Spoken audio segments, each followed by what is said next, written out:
สวยงามสวยงามเนาะดีแล้วทั้งไงเราโบพ่อเราพี่น้องเนาะทั้งเราก็บอกอยู่ว่าเป็นยังไงน้องเอ้ยว่าฉันมือวันที่เช้าเนาะขึ้นเฮือนขึ้นชาติน้องโอเดอร์บอกอยู่น้องโอก็โทรบอกน้องไอเราก็โทรบอกอยู่แต่ว่าคือเขาบอกเนี่ยบ่พ่อเราซับพี่น้องเด้อมานี่เด้อแล้วก็บ่เป็นหยังเนาะคือบ่จิตว่าเนี่ยเนาะเพื่อแวะซื้อนั่นซื้อนี่เนาะบ่เป็นหยังพี่น้องเนาะเบิ่งซุ่มไปน้ำกันพื้นตารางเพิ่นก็สิยกขึ้นสูงน้ำแน่เนาะอันนี้เนาะก็สิโอเคได้ละช่วงนี้ก็ได้ถือว่าเป็นยามฟ้ายามฝนต่อไปก็คือสิอันนั้นอยู่ถือว่าสวยงามสวยงามสวยงามเนาะคือจะเป็นบนเฮือนครัวได้ต่อไปนี่เนาะพี่น้องเนาะครั้งนี้ก็จะเป็นห้องน้ำเพื่อนซันนันเป็นของทางน้องโอเนาะเบิดเท่านี้เลยพี่น้องเนาะความงามเนาะนี่เลยพี่น้องเลยดีใจเนาะดีใจน้ำเด้อน้องเด้อนี่ยังล่ะตัวนี้จ๊ะอีโอ้บนโทรศัพท์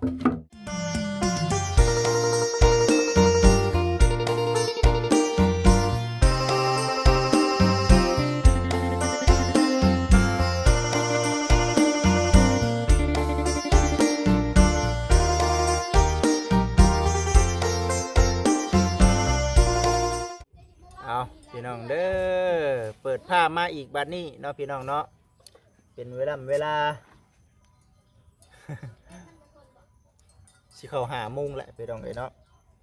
มาฮอดมาถึงก็อยู่ในช่วงแรงก็เงียบๆแน่ๆแหละพี่น้องเอ้ยบ่คือในช่วงตอนเช้าเนาะในเรื่องการขึ้นเฮือนขึ้นศาลของทางน้องโอมาช้าใครกลัวบ่มาพี่น้องเอ้ยเนาะจังได๋ก็กลับขอโทษขออภัย FC ได้หลายบ่ได้เข้ามาหลายมื้อหลายวันไปทางนั้นแน่ไปทางนี้แน่เนาะก็พอดีมื้อนี้มีโอกาสเอาตู้ใส่ถ้วยของทั้งน้องเตน้องพี่น้องเนาะเอามาให้น้องเตเพิ่นเพราะว่าทางผู้รักผู้ใหญ่เพิ่นฝากเงินมาให้บ่จิตตั้งแต่มื้อซื้อตู้หินอ่อนพุ่นแหละแต่ว่าบ่ได้ซื้อมาพร้อมกันว่าซั่นเอาลดเพื่อก่อนว่าซั่นพอดีให้น้องเพิ่น รุ่นคือกันเนาะพี่น้องเอ้ย FC หลายๆท่านเพิ่นก็ว่าโอ้ยบ่จิตเอ้ยเป็นจังไดเนาะว่าซั่นครอบครัวอื่นก็มีอยู่เด้อบ่จิตเด้อเนาะครอบครัวน้องเตก็ถือว่าน่าได้ดวงได้หลายแล้วว่าซั่นนะพี่น้องเอ้ยก็เอ้าน้องเพิ่นได้ก็บ่จิตก็ดีใจนำในเรื่องของทางครอบครัวใหม่ก็มีหลายที่ทางบ่จิตไปเนาะพี่น้องเนาะแต่ว่าน้องพี่น้องก็ขึ้นอยู่กับวาสนาของไผลาวเนาะบุญวาสนาของไผลาวพี่น้องเอ้ยเนาะส่วนทางบริจิตนี่ก็คือว่าเนี่ยแหละดีใจผู้รักผู้ใหญ่เพิ่นมอบการมอบงานให้ผู้รักผู้ใหญ่เพิ่นหักเพิ่นแพงเพิ่นจึงเฮ็ดให้ทุกสิ่งทุกอย่างผู้และพี่น้องเนาะครอบครัวอื่นก็รอติดตามรับชมเบิ่งไปนํกันว่าสิเป็นจังใดแต่ก็ภาวนาขอให้กับทางผู้รักผู้ใหญ่เพิ่นเบิ่งเพิ่นชมมาแหละแล้วก็พิจารณาเบิ่งว่าครอบครัวนี้เป็นจังใดเห็นดีนำบ่เนาะก็คือบริจิตเคยเว้าสู่กับทาง FC พังนั่นแหละก็ถือว่ามีหลายครอบครัวอยู่ก็จังว่ากันอีกเทื่อเนาะพี่น้องเนาะผมกินนี่ขึ้นไปผูกแขนน้องโอเนาะในเรื่องขึ้นถึงชั้นใหม่แล้วก็กินข้าวกินน้ำคำคูณน้ำกันก็ถือว่าสำเร็จเสร็จสิ้นแล้ววันนี้ก็ได้บ่ได้มาหลายมื้อหลายวันก็ถือว่าเพื่อนจบเพื่อนงามเนาะสมกับทางผู้รักผู้ใหญ่เพิ่นเฮ็ดให้กันว่าเป็นเฉพาะกำลังเฮาเนาะเฮือเฮงเฮานี่ก็โอ้จักปีใดจักยามใดพี่น้องเอ้ยเนาะไล่อยู่แต่ว่าสิบ่ได้สำนี้เนาะอยากได้แบบนี้ก็สิพยายามเอาหลายปีเอาหั่นแหละพี่น้องเอ้ยเฮ็ดงานหยังจังสิได้เนาะอยู่บ้านเฮาก็ถือว่าอยากยากเติบนึงไปเฮ็ดงานอยู่ไทย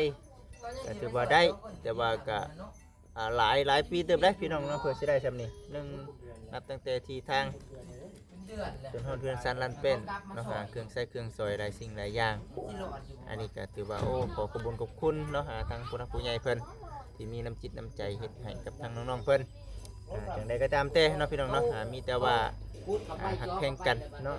มีแต่ว่าเอ้าดีใจน้ำน้องโอนี่คือเพิ่นไปเวียกเด้อพี่น้องเด้อเนาะน้องโอนี่เพิ่นไปเวียกหลังจากว่าผูกคอต่อแขนแล้วก็เอาคันว่ามีเวียกไปทางไหนก็ไปว่าซั่นก็พอดีแล้วล่ะบจิตเองกับซีโบมีอย่างไรดอกคลิปนี้ก็ได้ บ่ได้พอดีว่าบ่ได้มาหลายมื้อหลายวันแล้วก็เอาถ่ายบรรยากาศก่อนพี่น้องเนาะบ่จิตสิคอยอัปเดตพา FC ไปเบิ่งก่อนยันว่าทางพ่อแม่พี่น้อง FC เพิ่นยังบ่ทันได้เบิ่งทางช่องของทางบ่จิตเนาะแต่ว่าก็สิเห็นอันน่ะอยู่ในช่องของทางทีมงานอื่นนั่นแหละแต่ว่าจังไดก็เบิ่งให้ในเด้อพี่น้องเด้อเดี๋ยวสิอัปเดตเบิ่งก่อนเนาะพี่น้องเนาะถือว่าสวยงามเนาะต่อไปสิเป็นจังไดก็รอลุ้นรอชมเบิ่งมีแต่ว่าให้น้องเพิ่น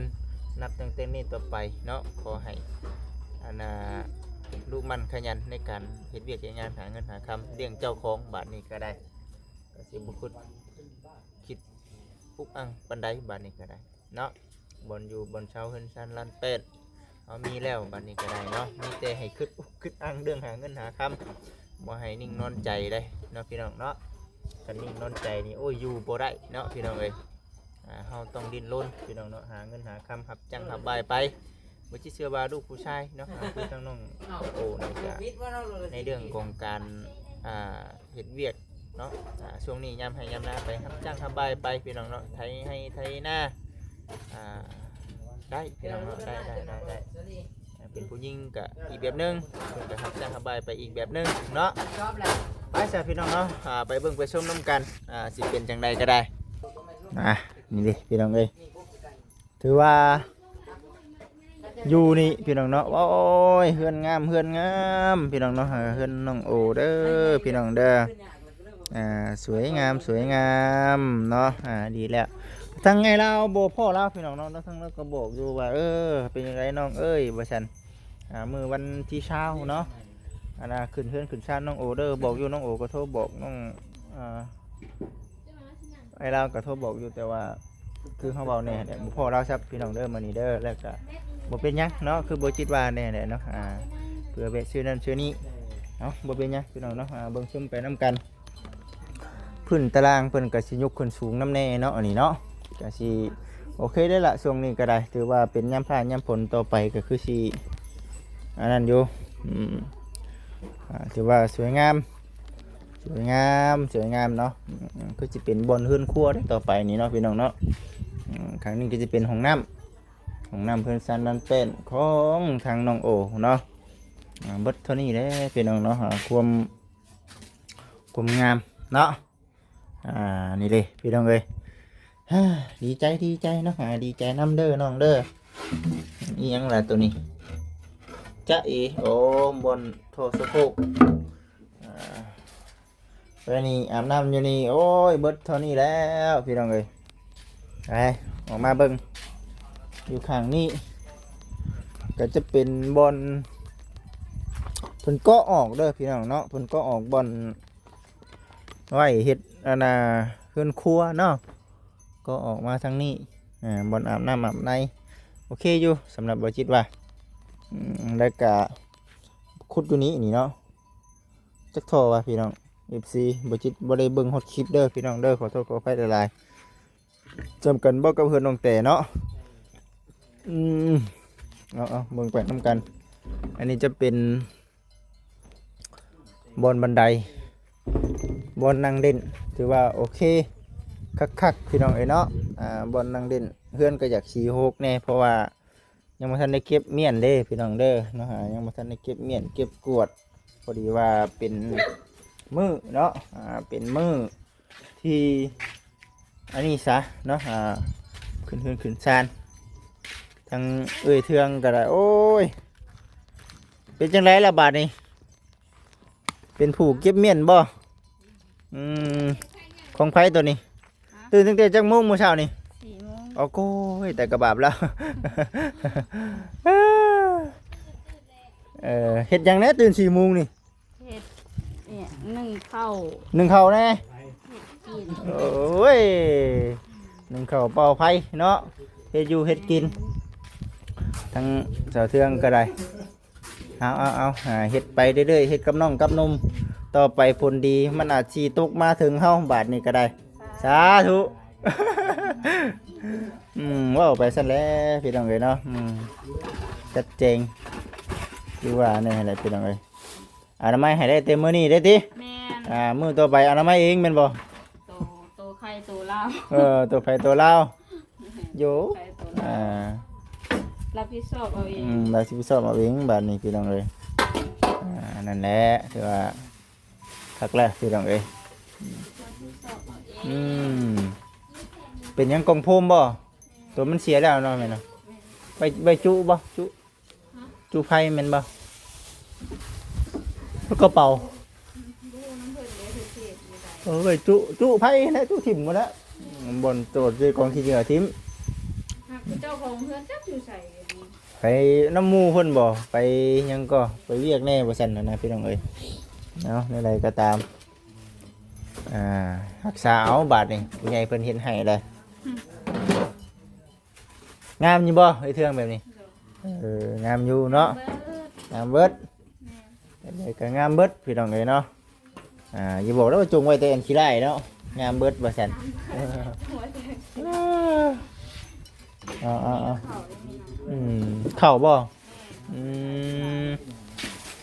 เบิดบ่ นั่งบักละลาย ยังบ่กระลายเอาซอยกันกินเนาะยังหายากอยู่พี่น้องเอ้ย ดูเพื่อนกันคือกัน ช่างเฮ็ดเฮือนกับมาบ่เมื่อเช้านี่ เห็นน้ำผู้หนึ่ง เดี๋ยวเพิ่นได้รับเงินเดือนแล้วย่าเด้มาบ่มาก็บ่เป็นหยังดอกว่าซั่นเนาะนี่ก็ต้อง มันเป็นทางยังซั่นเด้อ อันนี้มันเป็นทางเข้า โอ้แม่นอยู่สิเบิดละ อันนี้คือเสื้อผ้า โอ้เสื้อผ้าโอ้ยังนั่นอยู่นี่จะเป็นบนอยู่บนนั่งนะสินอนทั้งก็ได้นอนทั้งใต้ล่างก็ได้เพียงเลยเบิดเท่านี้แหละบาทนี้ก็ได้ยังว่าดีอกดีใจน้ำน้องๆทั้งผู้รักผู้ใหญ่เพิ่นเฮ็ดให้ก็โอ้ยอย่าว่าเบิดเท่านี้แหละเลาะพี่น้องเนาะโยมันบ่มีผู้ใดเว้านำเนาะทักทายสบายดี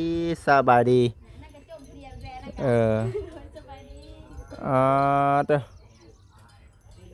คักเนาะงาม เห็นบนเล็กเห็นคนบัด แม่นบ่ประชาอยู่ทางนั้นบ่วะ นี่บางคน คือจังว่าเห็นคนกลุ่มเพราะว่าเห็นทางน้องเพิ่นว่าคนบ่หลายเพราะว่าเขาเจ้าไป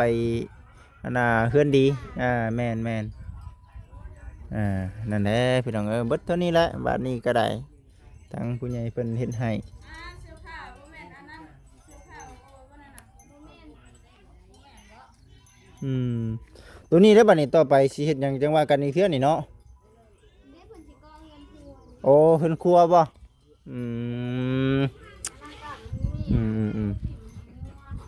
เป็นเฮือนทรงไม้เนาะพี่น้องเนาะก็งามได้ล่ะพี่น้องเนาะงามอยู่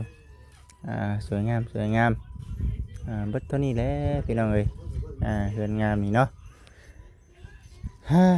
อันนี้ก็จะเป็นบ่อนอาบน้ำอาบในและพูดได้บัดนี้เนาะตะกี้อาบอยู่นี่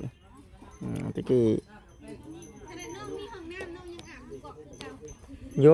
มันต้อง ไม่หิวเด้ มันเมื่อยหิวได้เนาะมันบ่คือมาข้อเหรอห่วย พ่อเราเนี่ยเป็นคนไทย ชุกแล้วบ่บ่อยู่บนเก้าเฮานะ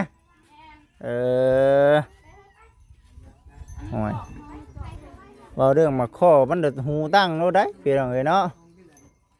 เอา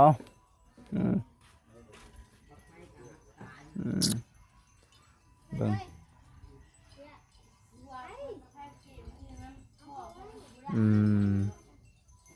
ทางน้องๆเพิ่นเนาะพี่น้องเนาะ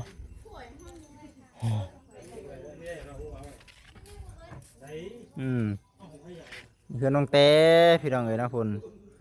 มีตู้แก้วเฮือนเสือเทืองเนาะเฮือนอันนั้นเนาะเฮือนน้องโอเฮือนเสือเทืองเพิ่นก็มีอันนั้นแล้วพี่น้องเนาะมีแผนการเฮ็ดเฮือนเฮ็ดชานแล้วก็ถือว่าเอาเราลุ้นเราชมเบิ่งไปนํกันจะได้ซั่นเนาะถือว่าบุญวาสนาไปแล้วพี่น้องเอ้ยเนาะก็ถือว่าสวยงามเอาFCก็ติดตามรับชมเบิ่งไปนํกันเนาะเฮาดีใจแล้วมื้อนี้ก็ได้พังเบิ่งบัดนี้ก็ได้พี่น้องเด้อคือบ่จิตว่าหั่นแหละคันว่าทางผู้รักผู้ใหญ่เพิ่นมอบการมอบงานมอบงานให้ก็จะได้มาคือเก่าคันว่าบ่จิตไปทางอื่นแน่ก็ฝาก FC เบิ่งชมแล้วก็พิจารณาครอบครัวอื่นเบิ่งนํพี่น้องเนาะก็ ผันเปลี่ยนบรรยากาศเนาะเพราะว่า FC เพิ่นก็ว่าอยู่แต่หมองเก่าหมองเดิมยันว่าอันน่ะคือบ่ไปทางอื่นแน่เนาะก็ไปอยู่ได้อล่ะพี่น้องเด้อเนาะไปอยู่เพียงแค่ว่ามันบ่ขึ้นฟีดหรือว่า FC บ่อยากเบิ่งบ่ก็เบิ่งให้ในเด้อพี่น้องเด้อเนาะก็สิได้เปลี่ยนบรรยากาศไปหลายๆบ่อนหลายๆที่เนาะมาตาม FC ทั้งน้องแต่ไปเบิ่งคลิปอันน่ะอื่นน้ำพร้อมได้นี่เนาะพี่น้องเนาะที่ผ่านมาตั้งแต่บ่จิตบ่ได้เข้ามานี่บ่จิตไปครอบครัวอื่นตลอดเนาะจังว่าอันน่ะหาเคล็ดใหม่นํเพราะว่าคนทุกคนยากมีหลายพี่น้องเนาะก็ฝาก FC เป็นกำลังจิตกำลังใจให้ในเด้อพี่น้องเด้อถือว่าโอ้ยดีใจนำไปเอาข้อบ่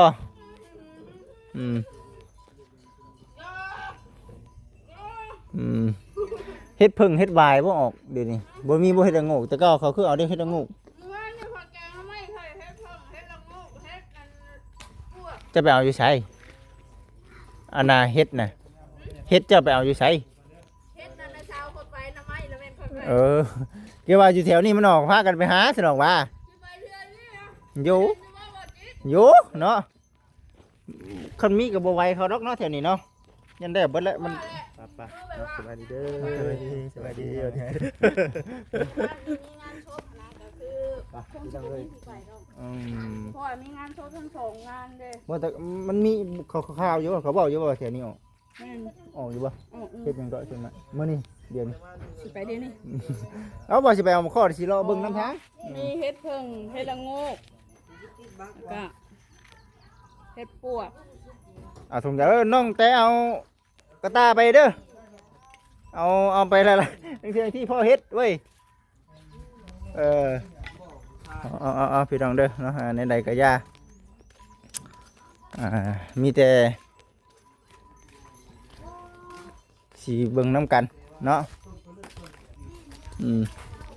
ปลาเฮายังบ่ทันเกลือแล้วว่าเดี๋ยวมาก่อนเดี๋ยว ตอนนี้เดี๋ยวสีดำไข่อะไรต้มก่อน ถ่ายมันหิวแห้ง ผักน้ำนะมันเขียวบ่จีเลยผักปลาผัดน้ำเขียวผัดปลาไปยังไงมันคือเป็นอันนั้น ปลาบ่ใหญ่ ไง มันกินขี้ไข่น้ำเด้ บ่ ดีเลย ปลาได้ไง มันใหญ่ไวเนาะ นี่ เด็กเปลี่ยน ช่วงไรปลาลูกน่ะมันสิมักน้ำนั่นน่ะเด้ น้ำเปื้อนเนาะ จะเปลี่ยนจักเทื่อแล้ว เธอเดียว บ่จิตเปลี่ยน2เทื่อแล้ว ตัวก็สิเนี่ยเพราะว่ามีตมมีก้นเลย จะว่าสิใหญ่ท่านน้องแต่ได้ไปจักอันน่ะ ใหญ่ ปลา แล้ว เออ ปลาจะ มันสิเป็นปลาขะแยเด้เอาไปเอามา เนาะ เนาะ เนาะ เอานี่แหละก็ย่าพี่น้องเอ้ยเนาะเดี๋ยวอดใจรอเนาะพี่น้องเนาะเดี๋ยวมาแต่ ได้เฮามีไทยผ้า วันนี้คือในเรื่องเรือนครัวนี่อย่างนี้เนาะ เลขก็ดี เฮ็ดตัวนี้เลย ตอนนี้ดังดีก่อนมาที่เขาไปดังในผัดงาน สร้าง โลด สร้างทางใดมาเฮ็ดให้ เพื่อนงามหมดบ่นั่นเนาะ เป็นไงบ้าน คนบ้านบ่มาเฮ็ดให้หรอกโอ้ พอดีมื้อนี้คือ FC เห็นนี่แหละเด้อพี่น้องเด้อเป็นตู้กับข้าวเนาะตู้กับข้าวติ ลืมเองแหละลืมเองแหละเจ้าของบอกหมู่อยู่มาหามเว้าในนี่ตู้ใส่ถ้วยตู้ใส่ถ้วยนี่เด้กันแมลงวันเนาะกันแมลงวันเพลงพี่น้องเพลงเพลงโคตร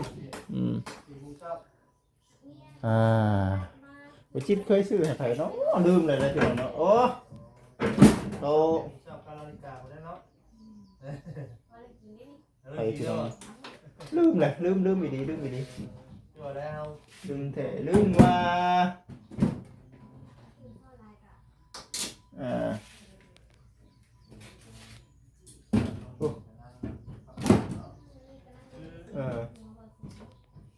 FC เพิ่นว่าคือเฮ็ดแบบนี้เนาะมันมีหลายแบบอยู่พี่น้องเด้อแต่เฮาสิสั่งเอาเนาะในเรื่องใส่ตู้กับข้าวบางทางเพิ่นก็ว่าคือบ่ทันสมัยแท้บ่จิตเอ้ยว่าซั่นในแบบของเพิ่นแล้วก็อิงตามงบเนาะพี่น้องเนาะก็จะประมาณนี้เนาะพี่น้องเนาะถ้าหากว่ายุคสมัยแบบมีประเภทพวกอันดาหยังก็ทันสมัยเนี่ยก็มีพี่น้องเนาะแต่ว่ามันก็แพงหั้นนะ